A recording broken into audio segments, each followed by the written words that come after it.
तो स्वागत है बच्चों का फिर से हमारे यूट्यूब चैनल पर और आप देख रहे हैं आर के वर्ल्ड एजुकेशन, जिस पर हर प्रकार की जानकारी आपको प्राप्त होती है। जैसा कि आप जानते हैं कि मैंने क्वेश्चन बैंक के अध्याय चालू कर दिए हैं, जो मैंने आज 7 अध्याय कंप्लीट कर चुके हैं, जो आपको कहाँ मिल जाएंगे, चैनल पर जाके प्लेलिस्ट में जाइए, प्लेलिस्ट में सारे के सारे अध्याय मिल जाएंगे साइंस के। और साथ में मैंने इंग्लिश के भी अध्याय चालू कर दिए हैं। इंग्लिश में अध्याय नहीं है, पार्ट के हिसाब से मैं बना रहा हूँ, पूरा एक दिया हुआ है पूरा, उसके आंसर्स और क्वेश्चन भी आपको साथ में बताए जा रहा हूँ। ठीक है, क्वेश्चन के साथ मैं आपको सारे के सारे आंसर बता रहा हूँ और बता रहा हूँ कैसे आपको लिखना है इंग्लिश में भी। और साइंस की बात करें तो मैं वो करा ही रहा हूँ आपको, एक एक क्वेश्चन का एक एक आंसर। जो नहीं आ रहा है, मुझे कंफर्म नहीं हो पा रहा, वो आपको नहीं बताऊँ, लेकिन ज़्यादातर मैं 90 से 95% आपके सारे के सारे वहीं सॉल्व करा देता हूँ, कि बता देता हूँ आपको। तो इसमें से आपको बता देता हूँ कि आज हम लेंगे अध्याय 8 में, और जीव जन्म कैसे करते हैं इसका नाम होगा। ठीक है, इसमें से आपको 7 अंक के पूछे जाएंगे, इसमें 5 अंक के पूछेंगे प्रश्न, जो कि ये हैं, और नीचे खाली स्थान दिए हुए हैं, एक साथ उत्तर उनमें से। और बाकी बचे जो 2 क्वेश्चन, वो आपके अति लघु उत्तरीय क्वेश्चन में से पूछा जाएगा, जो आपको नीचे दिए, उनके भी आंसर आपको बता दूंगा। चलिए बिना किसी देरी के आपको वीडियो की ओर लेके चलता हूँ, आंसर्स की ओर लेके चलता हूँ। और अभी तक आपने चैनल को सब्सक्राइब नहीं किया तो एक रिक्वेस्ट है, प्लीज़ चैनल को सबसे पहले सब्सक्राइब करें, साथ में बेल आइकन प्रेस करें। चलिए आगे बढ़ते हैं। किसी कोशिका में अनुवांशिक संकेत निहित होता है, तो किसमें होता है आपका? इसका पहले का आंसर आपको क्लियर कर लेना एक बार। पर मेरे हिसाब किताब से क्या है, इसमें मुझे लग रहा है उपरोक्त सभी, लेकिन आप एक बार क्लियर कर लेना। ओके, ठीक, मुझे कंफर्म नहीं हो पा रहा। फिर दूसरी बात कर लें, कोशिका के केंद्र में किन भाग में प्रोटीन संश्लेषण हेतु सूचना निहित होती है? तो आपका द आंसर हो जाएगा इनमें से कोई भी नहीं है। तीसरा है, अमीबा तथा लेशमानिया के जनन किस विधि द्वारा होता है? तो आपका आंसर हो जाएगा द्विखंडन विधि। ओके, चौथे की बात कर लेते हैं, प्लाज्मोडियम में जनन होता है, किस प्रकार से होता है?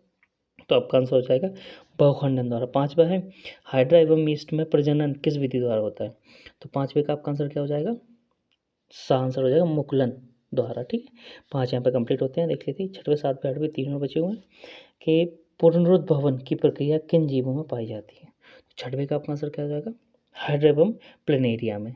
ठीक, सातवां देख लेते हैं कि बीजाणु द्वारा प्रजनन किया जाता है। बीजाणु एक बार क्लियर कर लेते हैं, बिल्कुल, बीजाणु द्वारा क्या प्रजनन किया जाता है? सातवें का क्या आंसर हो जाएगा आपका? राइजोपास द्वारा। और आठवें का कि निम्नलिखित में से आवृतबीजी पौधों के पुष्प के मादा जनन अंग होते हैं। पुष्प के मादा अंजंग नहीं होते, तो किसमें नहीं होते? आपका पुंकेसर में। इसका आ जाएगा आठवें का आपका दा। ठीक है, क्लियर करता हूँ दा। चलिए ये कंप्लीट होते हैं, आगे बढ़ते हैं। रिक्त स्थान की बात कर लेते हैं, थोड़ा सा जूम कर लूँगा ताकि थोड़ा सा क्लियर दिखे। चलिए, पहला है कि जब पुष्प में पुंकेसर अथवा स्त्री केसर में कोई एक जनन अंग उपस्थित हो, याद रखना कोई एक जनन अंग उपस्थित हो, तो वह पुष्प कहलाते हैं। क्या पुष्प कहलाते हैं? ऑब्वियस एक जनन अंग होगा तो क्या होगा? एक लिंगी। ठीक है, एक लिंगी। ठीक, चलिए दूसरा, यदि पराग कणों का स्थानांतरण एक पुष्प के पुंकेसर से उसी पुष्प के वर्तिकाग्र पर हो, तो वह प्रक्रिया कहलाती है। तो वह प्रक्रिया कहलाती है दूसरे की स्व परागण। ठीक है, एक बार फिर से पढ़ लेना आप। क्या है कि इस तरह से एक पुष्प के पुंकेसर से उसी पुष्प, मतलब एक अगर पुष्प है आपका, तो उसी पुष्प के पुंकेसर, दूसरे वाले पुंकेसर है ना, उससे तो स्वपरागण कहलाएगी। ठीक है, एक ही पुष्प है यहाँ पे, और दूसरा पुष्प हो जाता तो यहाँ पे पर परागण कहलाती है। देख लेते हैं यार, दूसरा यही है, यदि एक पुष्प के कारण एक पुष्प के परागण दूसरे पुष्प पे स्थानांतरित होते हैं, तो यह क्रिया कहलाती है पर परागण। दूसरा पुष्प आ गया इसमें, तो पर परागण। ठीक है, ठीक है, चलिए पर परागण ऐसा लिखते रहता है। चलिए आगे बढ़ते हैं, चौथी की बात कर लेते हैं, किसी पौधे के बीज से भावी जड़ का निर्माण भाग होता है? चौथे का आपका आंसर हो जाएगा, इसमें आंसर आ जाएगा मूलांकुर। ठीक है, क्या जाएगा? मूलांकुर। पांचवा है कि किसी पौधे के बीज से भावी तने का निर्माण अब, तो इसमें आ जाएगा आपका प्रांकुर। ठीक, आपके देख लेते हैं, 5 कंप्लीट हो चुके हैं। छठवा देख लेते हैं कि जैसे जैसे शरीर की सामान्य वृद्धि दर धीमी होनी शुरू हो जाती है, जननोत्तक परिपक्व होना प्रारंभ कर देती है, किशोर अवस्था की इस अवधि को क्या कहते हैं? इसका मुझे आंसर मिला नहीं है, प्लीज़ आप आके गूगल पे या फिर बुक में ढूंढ लीजिए। चलिए आगे बढ़ते हैं कि मनुष्य के शरीर में शुक्राणु का निर्माण कहाँ होता है? तो इसका आपका आंसर हो जाएगा क्या? काय में? मनुष्य के शरीर में शुक्राणु याद रखना, तो ये हो जाएगा आपका वृषण में। ठीक है, वृषण में। ठीक है, और तीसरे 8वें मनुष्य के शरीर में अंडाणु का निर्माण कहाँ हो जाता है आपका? अंडाशय में। ठीक है, याद रखना ये अंडाशय में क्या है? आपका अंडाणु का निर्माण होता है, शुक्राणु का निर्माण होता है वृषण में। तो अंडाणु का है मादा में होता है और शुक्राणु होता है नर में। ठीक है, ये भी क्लियरिफिकेशन हो गया। चलिए 8 होते हैं आपके। अब 10 9 और 10 देख लेते हैं कि मनुष्य में शुक्राणु उत्पादन एवं यौन अवस्था के लक्षणों का नियंत्रण 9वीं में। तो 9वीं का आपका क्या आंसर हो जाएगा? सारी के सारे लक्षण और यौवन अवस्था का इसका हार्मोन होता है टेस्टोस्टेरोन। ठीक है, टेस्टोस्टेरोन याद रखना, टेस्टोस्टेरोन होता है मेन हमारी शरीर की वृद्धि, बाल आना, शरीर पे दाढ़ी आना, आवाज़ भारी होना, ठीक है, हल्के से लक्षण आना चीज़ों के, तो वो सारी सारी टेस्टोस्टेरोन से होती है। आगे है कि भ्रूण को माँ के रुधिर से पोषण नामक संरचना से प्राप्त होती है। तो आपका क्या हो जाएगा इसका? प्लेसेंटा नामक संरचना से प्राप्त होती है। चलिए अब क्वेश्चन आंसर क्यों लेके चलता हूँ आपको मैं।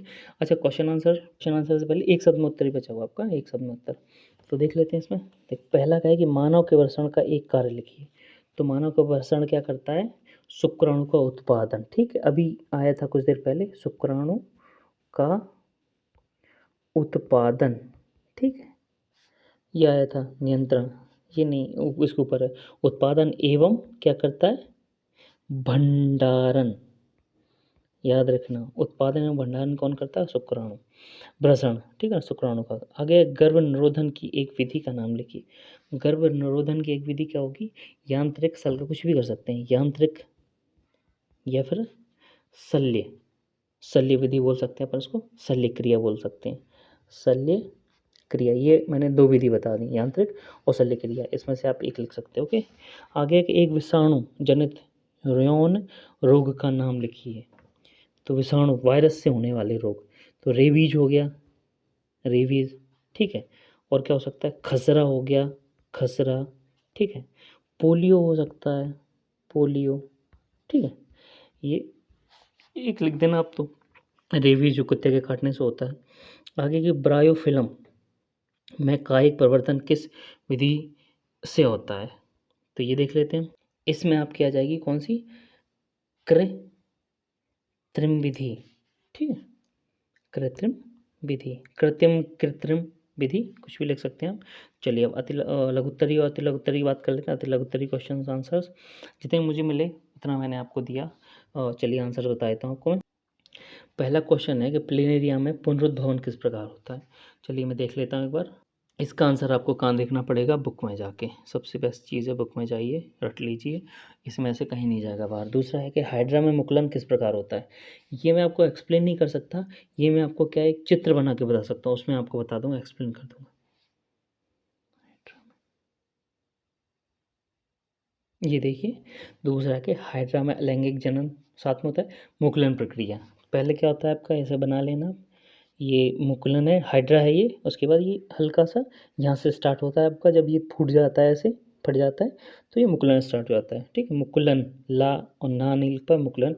उसके बाद ये जो होती है ना, ये चीज़ बाहर निकल रही हैं, स्पर्शक होते हैं, तो यहाँ पे हाइड्रा में मुकुलन निकल आता है, तो ये है मुकुलन विधि, मुकुलन प्रक्रिया। ठीक है, आप ऐसा भी समझा सकते हैं उनको। ठीक, चलिए आगे बढ़ते हैं। ये लीजिए अगला क्वेश्चन है तीसरा, पुष्प की अनुदैर्ध्य काट का नामांकित चित्र बनाइए। चलिए बता देता हूँ आपको, बना लो, जैसा इसमें बनाया वैसा ही आप बना लीजिए, रट लीजिए। और इसमें जो पत्तियाँ पत्तियाँ डॉट डॉट रखे हैं वो रख सकते हैं आप, पर इनका क्या है, ये चीज़ आपको बनानी पड़ेगी, ये जो मैंने सर्किल लगाया ना, ये तो आपको बनाना ही पड़ेगा। ओके, तो ये आप बना सकते हैं अनुदैर्ध्य काट का। ठीक है, वर्तिकाग्र क्या होते हैं? ये होते हैं वर्तिकाग्र, वर्तिका है, वर्तिकाग्र अलग होता है, अंडाशय मिडिल में होता है, तंतु, परागकोश, इनको सब खोलते हैं पुंकेश्वर, इनको बोलते हैं स्त्रीकेसर। ठीक है, ये बाह्यदल होते हैं, ये पंखुड़ी होती है, इनको हम दल कहते हैं। ठीक है, ऐसा बना लेना, स्क्रीनशॉट ले लीजिए इसका, जितने भी मैंने आंसर बताया सबके स्क्रीनशॉट ले लीजिए, बेस्ट रहेगा। ओके, चलिए, और जो स्टार्टिंग के है ना आपके रिक्त स्थान के एक शब्द में उत्तर और सारे के ऑब्जेक्ट टाइप, ये आप लिख लीजिए, जो मैंने बोला है ना वो सुन के आप अपने फेयर कॉपी पर लिख लीजिए, आपको वैसे ही रट जाएंगे। चलिए आगे बढ़ते हैं। अब आते हैं कहाँ पे, कि मानव के मादा जनन का नामांकित चित्र बनाइए। चलिए ये बता देता हूँ, ये लीजिए, इसका स्क्रीनशॉट ले लीजिए। ओके, स्क्रीनशॉट ले लीजिए।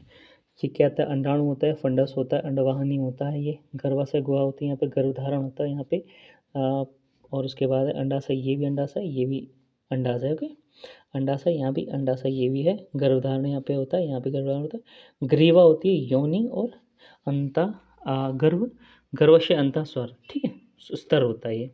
इससे हमने अब बस थोड़ा सा क्या क्लियर, एकदम क्लीन और क्लियर बनाना आपका, जैसे ये बन रहा है ना, कुछ नहीं है आपको, ठीक है, नॉर्मल चीज़ है, बना के आप क्लियर कर सकते हैं, ठीक है। चलिए आगे बढ़ते हैं। क्वेश्चन आता है कि प्लेसेंटा के 2 कार्य लिखिए। चलिए इसका बताता हूँ आंसर में।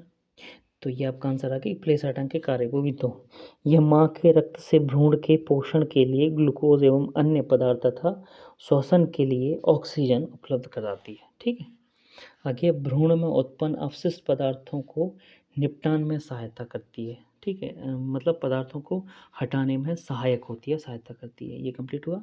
अब आप देख सकते हैं आगे है कि मनुष्य में संचारित होने वाले 2 जीवाणु जनित रोगों के नाम लिखिए।